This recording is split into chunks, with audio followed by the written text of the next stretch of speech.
Hello friends, क्या आपको भी लगता है कि हर साल सिर्फ कैलेंडर चेंज हो रहा है लेकिन आपकी लाइफ चेंज नहीं हो रही? आपकी लाइफ वहीं की वहीं रुकी है, वही थॉट्स, वही लाइफस्टाइल, वही नज़रिया। तो क्या बदलाव किया जाए? कैसे किया जाए? आपके आसपास के लोग ऐसे हैं कि वो आपकी लाइफ को आगे बढ़ने से रोक रहे हैं। आप अपनी मर्ज़ी से जी नहीं पा रही हैं जैसा आप चाहती हैं। तो एक बात, आप उनको नहीं बदल सकती।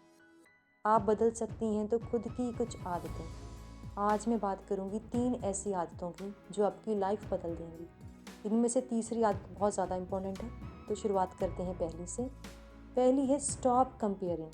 खुद की तुलना दूसरों से मत करें। आप जो भी दूसरों के बारे में देख रहे हैं वो उनकी अधूरी कहानी है, वो उनका पूरा सच नहीं है।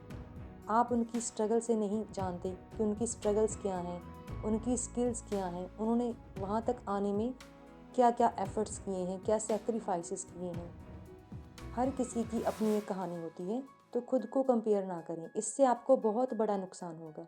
क्यों? क्योंकि आप ये देख पा रहे हैं कि उनके क्या पॉजिटिव पॉइंट्स हैं और आपके क्या नेगेटिव पॉइंट्स हैं। तो दूसरों की आपने खूबियाँ देख ली, अपनी आपने बुराइयाँ देख लेनी है। तो फिर उससे उससे आपकी कोई ग्रोथ नहीं होनी। अगर आपको दूसरों की कमियाँ पता होंगी, उनमें ये कमी थी, उन्होंने उसे ऐसे इम्प्रूव किया, फिर वो आगे बढ़ी, तब वो एक अच्छी चीज़ है कि आप दूसरों से उन्होंने कैसे अपनी प्रॉब्लम्स को ओवरकम किया, वो चीज़ देखनी है तो देखें। अदरवाइज़ आप खुद को दूसरों से कंपेयर करके गिल्टी फील ना करें। हो सकता है कि आप उनसे भी ज़्यादा डिफ़िकल्ट कंडीशन में हों, आप उससे भी ज़्यादा टफ़ लाइफ़ को सर्वाइव कर रहे हैं जो उन्होंने कभी किया ही ना हो, तो क्यों खुद को कम आंका, ठीक है?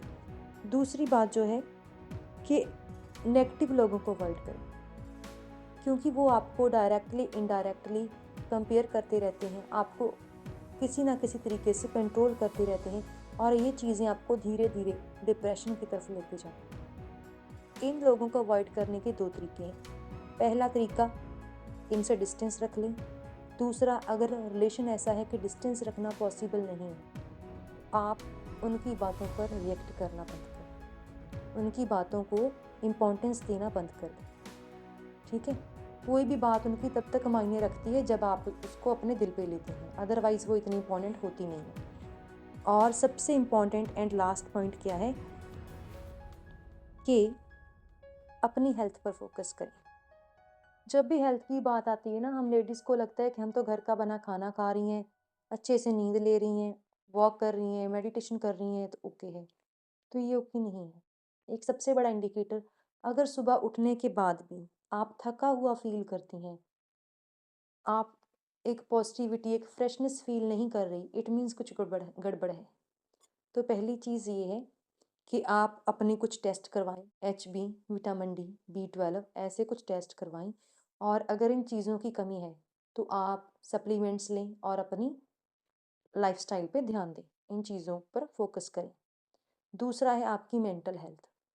मेंटल हेल्थ भी उतनी ही इम्पोर्टेंट है, क्योंकि अगर आपकी मेंटल हेल्थ ठीक नहीं है, तो आपकी डिसीज़न मेकिंग अफ़ेक्ट होती है और हमारे डिसीज़न ही हमारी लाइफ़ को बनाते हैं या बिगाड़ते हैं। तो अपनी मेंटल हेल्थ पे ध्यान दें। खाली मेडिटेशन करना और नींद लेना ही इनफ नहीं है। अगर आप किसी भी तरह की प्रॉब्लम फ़ील कर रही हैं, गुस्सा, चिड़चिड़ापन, और उठने के बाद भी आपको लगता है कि नींद पूरी नहीं हुई, 7-8 घंटे सोने के बाद भी आपको लग रहा है कि नींद पूरी नहीं हुई, इट मीन्स आपको अपनी मेंटल हेल्थ पर ध्यान देने की ज़रूरत है। आप डॉक्टर से भी कंसल्ट कर सकती हैं, ये कोई इतनी बड़ी बात है नहीं। ना ही ये है कि खुद को जज करना है कि मुझे कोई बीमारी हो गई है, मैं पागल हूँ क्या? तो ऐसी नेगेटिव बातें आपने नहीं सोचनी कि दूसरे मेरे बारे में क्या सोचेंगे। तो अगर आपको कोई मेंटल इश्यू भी लग रहा है, तो आपको सबको बताने की ज़रूरत नहीं है, आप डॉक्टर से कंसल्ट करें, ठीक है? क्योंकि एक ये चीज़ है कि आजकल हम जो भी लड़कियां हैं, आजकल हाउसवाइफ बनी हुई हैं, तो कहीं ना कहीं हमें पढ़ाया लिखाया गया था, हमें सपने दिखाए गए थे कि हमारी लाइफ कुछ बेटर होगी, कुछ हटके होगी। लेकिन इतना पढ़ने लिखने के बाद भी डिग्रियां हमारी अलमारी में रखी रह गई हैं और हम किचन में खड़ी हैं। तो हम बहुत सारी ऐसी हैं जो अपने बच्चों की वजह से, फैमिली की वजह से अपने ड्रीम्स पूरे नहीं कर पा रही, और वो जो ड्रीम्स थे अब हम पर बहुत हावी हो गए हैं। वो ड्रीम्स हमें बोझ लगने लगे हैं। तो ये चीज़ हमारी जनरेशन में एक डिप्रेशन की बहुत बड़ी वजह है, ठीक है? हमें एक माइल्ड डिप्रेशन भी हो सकता है, ज़रूरी नहीं कि जो टीवी में दिखाते हैं, फ़िल्मों में दिखाते हैं कि रो-रो के पागल हुए जा रहे हैं। सिर्फ वही डिप्रेशन है। डिप्रेशन के और बहुत सारे सिम्टम्स होते हैं, माइनर सिम्टम्स भी होते हैं, तो आप उस चीज़ पर फोकस करें। ये चीज़ें आपकी लाइफ को बेटर बना देंगी। ट्रस्ट मी, मैंने खुद इन चीज़ों को फॉलो किया है और मैंने अपनी लाइफ में वो फैसले लिए हैं जो मैं लेना चाहती थी, विदाउट ऐसा कि किसी ने मुझे सपोर्ट किया हो, नहीं किया हो, लेकिन मैंने जो लाइफ में करना था वो मैंने किया। Thank you for watching. Bye bye.